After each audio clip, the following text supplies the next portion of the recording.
दो चीजों को याद रखिए, गौदान और एकादशी। श्रीमद वल्लभाचार्य जी ने मायावत का खंडन करा था जगन्नाथपुरी में, और श्रीमद वल्लभाचार्य जी ने कहा था एकादशी मरने के बाद मत दो, एकादशी जीते जी दो। कहा था कि नहीं कहा था? जीते जी दान करिए। इसलिए जगदीश में जगन्नाथपुरी में एकादशी उल्टी लटकी हुई है। करें आपने दर्शन? जगदीश में एकादशी को उल्टा लटकाया, क्यों? क्योंकि वल्लभ ने कहा कि एकादशी जीते जी दो। कई पंडितों कहते हैं तुम्हारे दादाजी मर गए, जब 12वें का दिन होता है ना तो पंडित जी संकल्प छुड़ाते हैं, दो एकादशी। बड़े बेटे ने 5 दे दी, छोटी बहू ने 3 दे दी, उसने 2 दे दी, उसने 2 दे दी, तो क्या तुम्हारे दादाजी भिखारी थे जो तुम्हारी एकादशियां लेकर जाएंगे? और तुम कौन होते हो दादाजी को एकादशी देने वाले? तुमने कौन सा इतने पुण्य कर लिए जो तुमने एकादशी दे दी? एकादशी के दान की महत्वता श्रीमद वल्लभाचार्य जी ने कहा कि कोई व्यक्ति अगर खटिया पर सड़ रहा है, पलंग पर तड़प रहा है, हॉस्पिटल में पड़ा हुआ है, तो निवेदन है कि उसको देखने जाओ तो अपनी करी हुई एकादशी में से 2 एकादशी का दान उसको तुरंत दे दो। क्यों? तो जिससे उसको मोक्ष मिल जाए, मरने के बाद नहीं। क्योंकि मरने के बाद तो वो 10वें के दिन, गरुड़ पुराण में लिखा है 10 दिन तक जीवात्मा घर की अटारी पे रहती है। कितने दिन? 10 दिन। 10 दिन के बाद जीवात्मा चली जाती है। कहां जाती है? उसको जहां जाना है। 3 दिन में उसको भोग भोगना पड़ता है जीवात्मा को। 3 दिन नरक का भोग भोगती है, उसके बाद स्वर्ग का भोग भोगती है। 18 दिन में ये प्रोसेस पूरी हो जाती है। कितने दिन? 18 दिन। 18 दिन के बाद में उस जीवात्मा को धान के खेत में पटका जाता है। किसके खेत में? धान के, चावल के खेत में। इसलिए कहते हैं एकादशी के दिन चावल मत खाओ। कहते कि नहीं कहते? और क्या कहते हैं? द्वादशी के दिन चावल खाना जरूरी है। एकादशी का पालना करना है तो द्वादशी को चावल का 1 गिरास खाओ, तब द्वादशी को चावल खाओगे तो एकादशी लगेगी।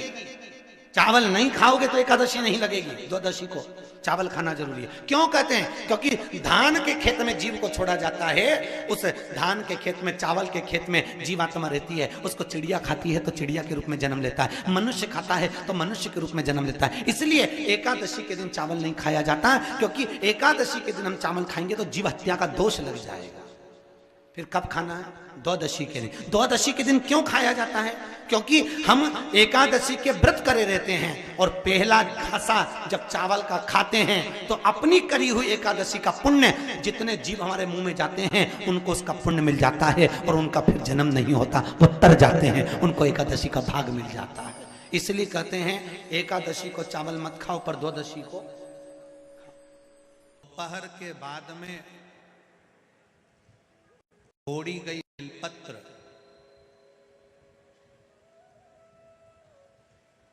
दोपहर के बाद अगर हम बेलपत्र को तोड़कर शंकर भगवान को समर्पित करते हैं तो शिव उसे स्वीकार नहीं करते।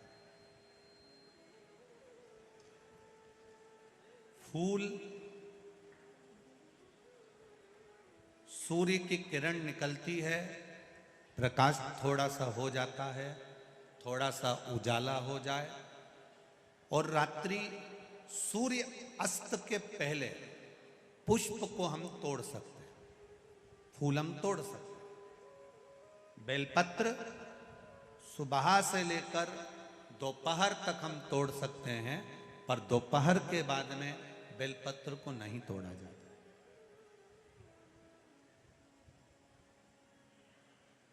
चतुर्थी, अष्टमी, नवमी, द्वादशी, चतुर्दशी, अमावस्या, पूर्णिमा, संक्रांति, ये ऐसे पर्व हैं जिस दिन बेलपत्र को नहीं तोड़ा जाता।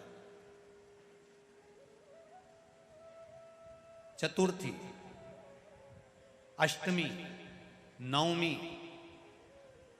द्वादशी, चतुर्दशी, अमावस्या, पूर्णिमा, संक्रांति, ये वो पर्व है जिस पर बेलपत्र को नहीं तोड़ा जाता।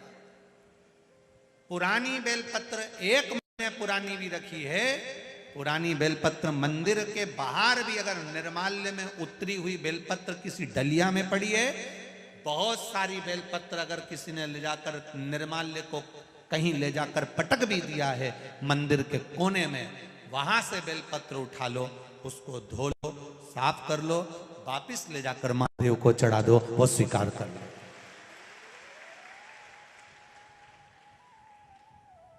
पशुपति व्रत कर रहे हो,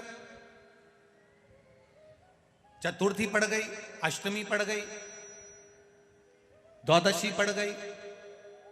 बच्चों से मत कहो कि बेलपत्र तोड़ कर लाओ, बच्चों से कहो जाओ शंकर जी के मंदिर में कहीं डलिया में कहीं एक आध दो बेलपत्र भी, एक बेलपत्र भी अगर कहीं साइड में पड़ी हो उसको उठा लाओ, धो बाबा के थाली में रख लो और पशुपति व्रत पर भी चढ़ा दो।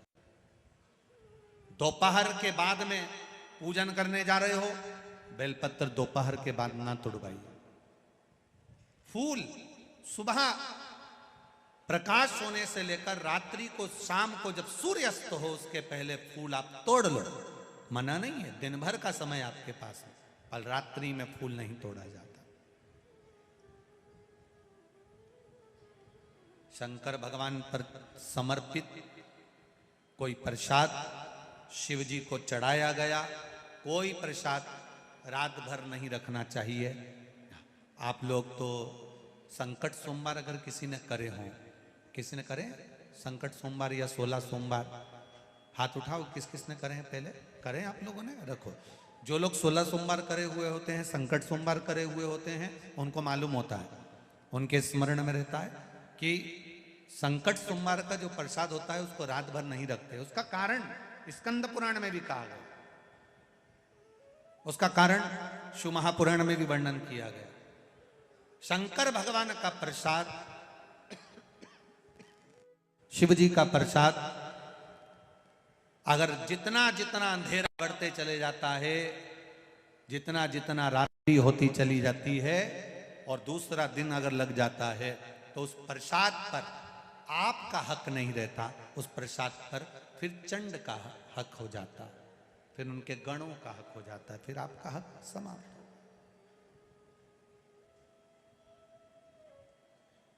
तीसरी बात का स्मरण करिएगा, एक तो बेलपत्र दोपहर के बाद न तोड़िए, दूसरा पुष्प रात में न तोड़िए, तीसरा चतुर्थी, अष्टमी, नवमी, द्वादशी, अमावस्या, पूर्णिमा, चतुर्दशी, संक्रांति, इस पर बेलपत्र ना तोड़िए। मंदिर की चढ़ी हुई, कहीं रखी हुई, कहीं अगर निर्माल्य में भी कहीं ले जाकर पड़ी है, वो भी समर्पित कर सकते हो। बेलपत्र तो यहां तक वर्णन करती है कि अष्टमी नवमी दोनों पड़ रही है और आपको बेलपत्र की जरूरत पड़ रही, तो एक बेलपत्र को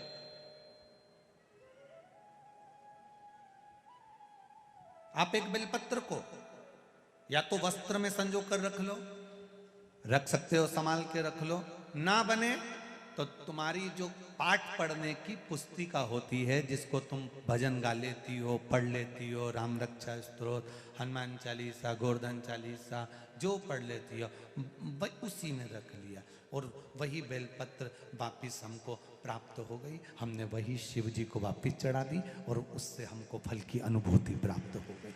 जरूरी नहीं है शनिवार के दिन जो पीपल के वृक्ष में सरसों के तेल का दीप लगाता है उसको शनि कभी परेशान नहीं करता। एक बात हमेशा ध्यान रखिएगा, मान लो अगर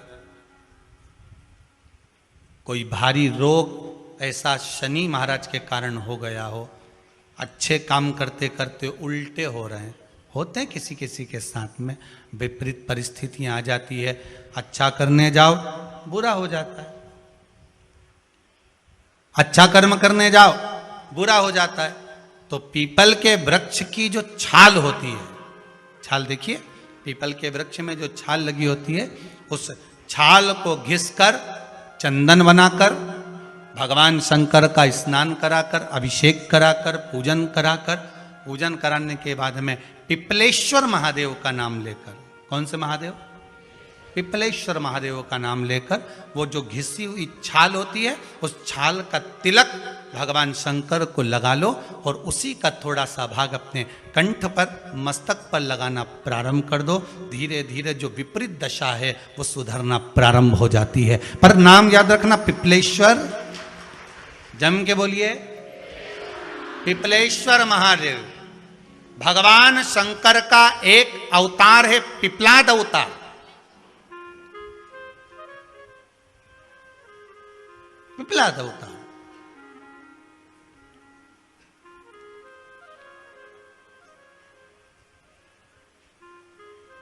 जब दधीचि ऋषि की अस्थियां चली गई, उनकी धर्मपत्नी सुवाच ने देखा मेरे पति को मार दिया गया, मेरे पति की अस्थियां ले गए राक्षसों का संहार करने के लिए, उनकी अस्थियां लेकर चले गए, मेरा पति चले गया। सुवाच गर्भ से थी, मरना चाहती थी, प्राण छोड़ना चाहती थी। शिव जी ने देखा ये तो अग्नि के ऊपर चढ़कर अपनी देह त्याग रही। शंकर भगवान ने आकर कहा रुक जा सुवाच, रुको, तुम्हारे गर्भ में बच्चा है, तुम्हारे गर्भ में बच्चा है, वो बच्चा मर जाएगा। अब इस बच्चे को जन्म देकर भी क्या करूंगी? नहीं पिपली, तुम्हारे गर्भ में जो बच्चा है वो महाज्ञानी है। तुमने मुझसे प्रसाद के रूप में मांगा था, कहा था शिव जैसा पुत्र होना चाहिए, तो क्या तुम शंकर को नष्ट कर दोगे? मैं शंकर को जन्म दूंगी। सुवाच ने 2 पत्थर उठाए, अपने गर्भ पर मारना प्रारंभ करा, गर्भ पर मारा, बच्चे ने जन्म लिया। बच्चा 7 महीने का था। उस बच्चे को उठाकर पीपल के कोटर में रख दिया। पीपल की कोटर। एक गिलहरी पीपल के फल को लेकर आती थी, पिपलाद के मुंह में देती थी। शिव का एक अवतार, इसलिए शंकर का नाम ही पिपलेश्वर महादेव। शिव का एक अवतार पिपलाद के रूप में हुआ है। तुम क्यों चिंता करती हो? तुम चिंता मत करो, तुम्हारा पुत्र जन्म दो तुम। और दिया धन सुवाच ने, उसके बाद प्राणों को त्यागा। और उस पीपल के कोटर में अगर भरण पोषण करने वाला कोई था तो वह देवाधिदेव महादेव था। फिर निवेदन करेंगे, माता के गर्भ में बच्चा रहता है, उसका भरण पोषण करने वाला मेरा देवाधिदेव महादेव है। अगर जन्म उसने दिया है तो मृत्यु भी वो देगा। अगर तुमको कुछ ज्ञान दिया है तो अच्छी जगह पर भी वही पहुंचाएगा। आप जो अभिलाषा लेकर आते हैं, बच्चे कहते हैं हमारी नौकरी नहीं है, सर्विस नहीं है, हम इस कॉलेज में पढ़ना चाहते हैं, हम इस जगह जाना चाहते हैं, हम इस पद पर जाना चाहते हैं, बस इतना याद रखना, तुम्हारा भाग्य बुरा नहीं होता। कभी भी याद रखना, संसार में जिसको भगवान ने जन्म दिया उसकी किस्मत कभी बेकार नहीं हो सकती। अगर भगवान तुम्हारी किस्मत बेकार होती तो जानवर बनाकर पैदा करता, इंसान बनाकर नहीं। किस्मत अच्छी थी इसलिए इंसान बनकर पैदा हुए, जानवर बनाकर पैदा नहीं करा। अगर तुम्हारी किस्मत अच्छी थी इसलिए मनुष्य बनकर पैदा हुए हो, इंसान बनकर पैदा हुए हो, मानव बनकर पैदा हुए हो। भगवान को दोष मत देना कि भगवान ने किस्मत बेकार दी है। भगवान ने किस्मत अच्छी बनाई है इसलिए तुझे मृत्यु लोक में जन्म दिया। भगवान ने भाग्य अच्छा बनाया इसलिए तुझे शिव महापुराण की कथा सुनने का मौका दिया। नहीं तो भाग्य में नहीं होती तो कहां से मिल जाती? किस्मत अच्छी है तो भगवान फिर नौकरी भी लगाएगा, धंधा भी करवाएगा, सर्विस भी कराएगा, विवाह भी करेगा, शादी भी करेगा, मकान भी बनाएगा, जायदाद भी देगा, संतान भी देगा। उसने दिया है पेट तो भरेगा वही। हम काय को अपने माथे पर ले? मैंने इतनी पढ़ाई कर ली, मैं इंजीनियर हो गया, मैं ये बन गया, मैंने तो ये कर लिया, उसके बाद भी मैं घर में बैठा हूं, मेरा छोरा घर में बैठा, इतना पढ़ने के बाद बैठा। जन्म उसने दिया है, भाग्य उसका है, किस्मत उसकी है, तो कहो उसको कि शंकर का भजन कर, मंथन करे, मक्खन निकलेगा और घी भी जरूर बनेगा। हारना मती। जब तेरे 3.5 करोड़ बार, गिनती मत करना, गिनती वो करेगा। तू तो भज, तू कुबेरेश्वर का स्मरण कर, तू महाकाल का स्मरण कर, तू काशी विश्वनाथ का स्मरण कर, तू महाकाल राजा का स्मरण करके तो देख। शिव का भजन कर, 1 लोटा पानी ले जाकर रोज चढ़ा शंकर जी के मंदिर में जा। शिव से भजन करने में क्या देरी? नहीं जा सकता शिव मंदिर में जाने में? बच्चों को अगर शर्म आती हो तो बेलपत्री के पेड़ के नीचे पानी चढ़ाया, वो भी नहीं कर सकता तो पीपल के पेड़ के नीचे चढ़ाया, वो भी नहीं कर सकता तो आंवले के पेड़ के नीचे चढ़ाया।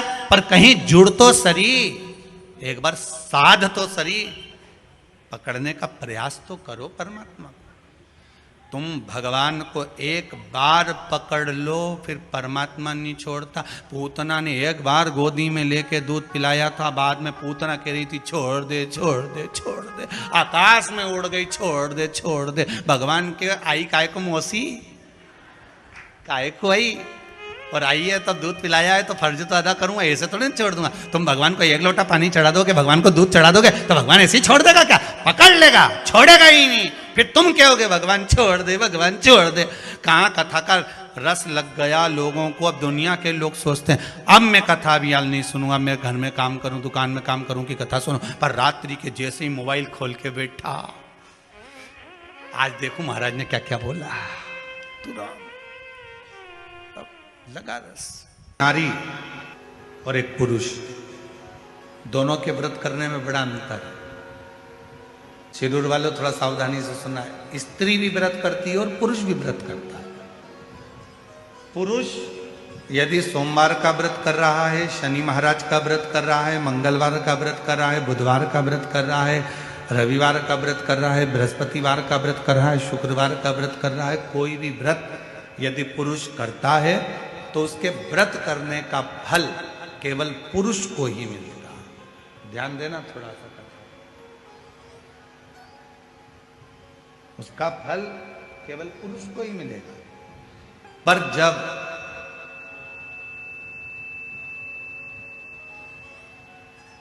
एक स्त्री अगर कोई व्रत करती है तो उसका फल केवल स्त्री को नहीं मिलता, उसके पति को भी मिलता है, उसके पिता को भी मिलता है, उसके ससुर को भी मिलता है, उसके भाई को भी मिलता है।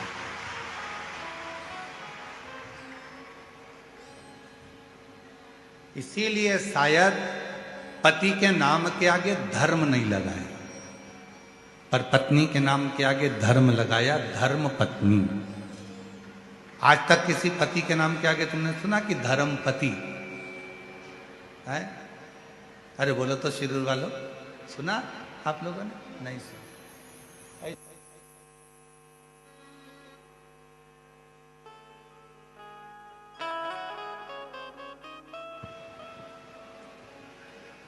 केवल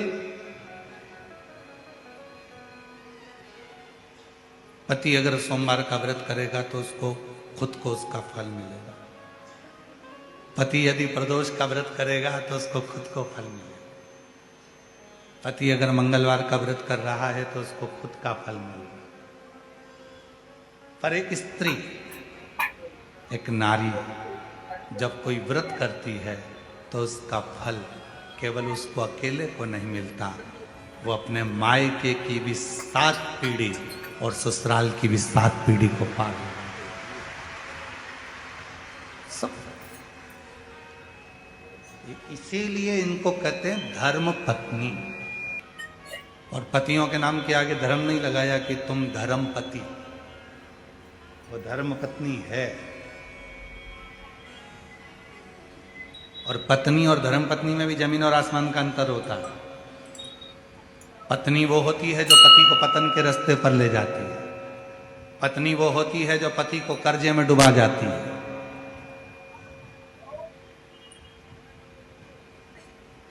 हो सकता है हमारी बात का किसी किसी को बुरा भी लग जाए। पहले शादी होती थी तो लड़की की मुंह दिखाई होती थी तो उसमें पैसा मिलता था। बोलो सही है कि गलत है? पहले मुंह दिखाई में पैसा देना पड़ता था। आज का जमाना ऐसा खड़ा हो गया कि मुंह छुड़ाई का पैसा देना पड़ता है। पहले मुंह दिखाई का देते थे, अब तो जो अदालत में केस पहुंचा तो घर के लोग कहते चाहे कितना ही पैसा लग जाए इसका मुंह नहीं देखूंगी, अब मैं इसका मुंह छुपा लूं। अब मतलब मुंह दिखाई का पहले पैसा लगता था, आजकल मुंह छुड़ाई का पैसा लगता है, इसका मुंह नहीं देखना। तो पत्नी वो होती है जो पतन के रास्ते ले जाए। पत्नी वो होती है जो पति को कर्जे में डुबा दे। नहीं मुझे तो ये चाहिए ही चाहिए, कहीं से भी ला के दो, कुछ भी करो पर मुझे ला कर दो।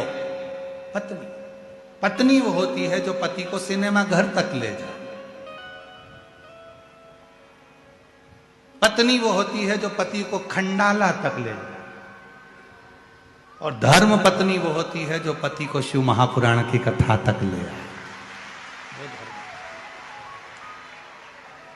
धर्म पत्नी वो है जो पति से कह दे चलो अपने गांव में शिरूर में रामलिंगम का मंदिर है, चलो शिव जी को 1 लोटा जल चढ़ा कर आते। धर्म पत्नी वो होती है जो रोज 1 लोटा जल भरकर पति के हाथ में पकड़ा कर कह दे, पति को 1 लोटा जल देकर कह दे कि सामने शिव जी का मंदिर है, तुम जाओ और शंकर जी को जल चढ़ा कर आओ, तुम जाओ भगवान शंकर को जल चढ़ाओ।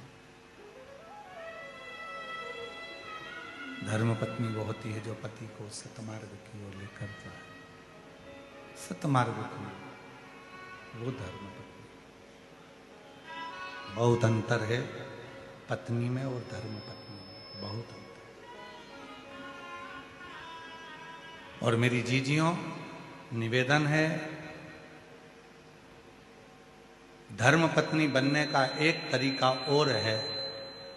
जितनी कथा आप शिरूर की पवित्र धरा पर सुनो, घर जाकर अपने पति को भी उस कथा को जरूर सुनाओ कि आज हमने शिव महापुराण की कथा में क्या सुना, क्या धारण किया।